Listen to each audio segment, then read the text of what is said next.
Hi friends, good morning all. இன்றைக்கி morning breakfast and dinner vlog தான் பார்க்க போகிறோம். ஓகேங்களா?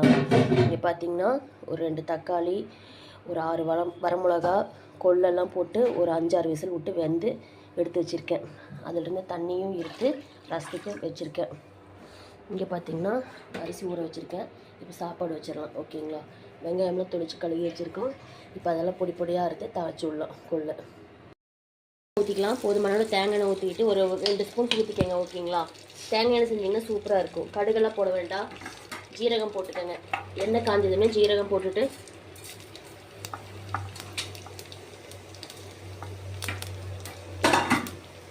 வெட்டி வச்சுருக்கேன். வெள்ளைப்பூண்டு, ஒரு பச்சை மிளகா, ஒரு 5-6 சின்ன வெங்காயம், 5-6 ஒரு 15 சின்ன வெங்காயமே நான் கட் பண்ணி வச்சுருக்கேன். ஓகேவா?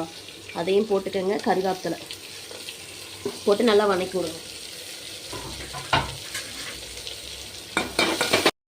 எடுத்து இதில் போட்டுடலாம். ஓகேவா? ஏற்கனவே கொள்ளில் வந்து தக்காளி வரமிளகாலாம் நான் வேக வச்சுருக்கேன்னு சொல்லியிருக்கேன். ஸோ அது போட்டுக்கலாம். இது எனக்கு சாப்பிட்றதுக்காக நான் வச்சுருக்கேன்.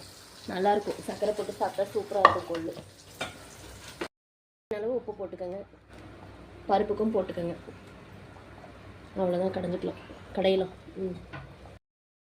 ஓகே, கொள்ளு கொஞ்சம் நேரம் நல்லா கொதிச்சிருச்சு. இப்போ நம்ம அந்த பருப்பை மற்ற வச்சு ஃபுல்லாக நைஸாக கடைஞ்சிக்கலாம். ஓகேவா? பருப்பை மற்ற நல்லா வாஷ் பண்ணிவிட்டு கடையலாம். ஓகேங்களா? அம்மா கடையிறாங்க. சரி, வெள்ளைப்பூண்டு போட்டு நல்லா நைஸாக தட்டிக்கங்க ரசத்துக்கு. ஓகேவா?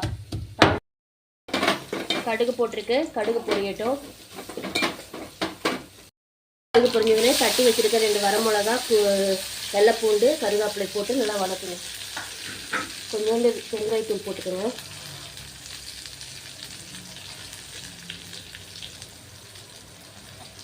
ஓகே, இப்போ இதில் வந்து ரசம் வந்து ஏற்கனவே புளியும் தக்காளியும் கரைச்சி வச்சுருக்கேன். அந்த பருப்பு தண்ணி இருத்து. அவ்வளோதான். தேவையான அளவு உப்பு போட்டுட்டு ரசப்பொடி ஏற்கனவே பொடிச்சு வச்சுருக்கேன். அதிலே ஒரு ஸ்பூன் போடுறேன். ஓகேவா? ப்ரிப்பேர் பண்ண ரசப்பொடி தான். ஜீரகம், குருமிளகு, அப்புறம் வரமிளகா, இந்த மாதிரிலாம் அதை போட்டு ப்ரிப்பேர் பண்ணியிருக்காங்க அம்மா. அவ்வளோதான், போதும். கொதிக்கட்டும். வந்து கொதிக்கிற ஸ்டேஜ் ஆயிடுச்சு. இப்போ நம்ம ஸ்டவ் சிம் பண்ணிவிட்டு போசியில் கொத்தமல்லி தலை தான் போட்டிருக்கேன், வேறு ஒன்றும் போடல. ஓகேங்களா? ஸோ ஊற்றிக்கலாம். அவ்வளோதான். ஓகே, ரசம் ரெடி.